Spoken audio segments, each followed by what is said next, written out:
Samanini wadogo zangu nyinyi mabinti. Binti wa Kisabato Mwadventista unayejielewa, kwani unapiga picha umenyanyua makalio afu unatuwekea status? Alafu unatuwekea status chini unaandika hivi uumbaji wa Mungu. Unamwambia Mungu, unatuambia sisi.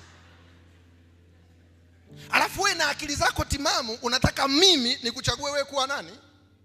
I can't do that. Kama una uwezo, unajua mtu anayepiga picha hivyo maana yake, maana ile status inaonwa na dunia, maana yake umekuja hapa mbele yetu alafu umekaa hivi. Uumbaji wa Mungu.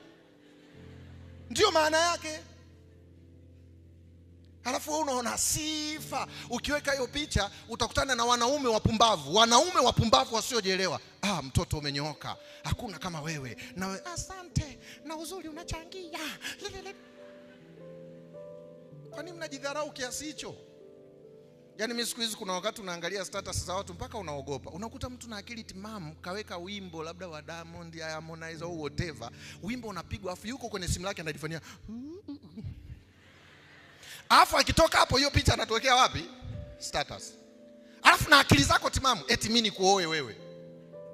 Yaani sawa sawa na umesimama hapa mbele yetu wote unatufanyia.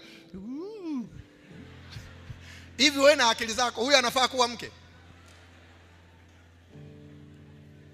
Wadogo zangu narudia tena, di-update. Usisubiri ndoa ikujengee thamani, tengeneza thamani yako kabla ya nini?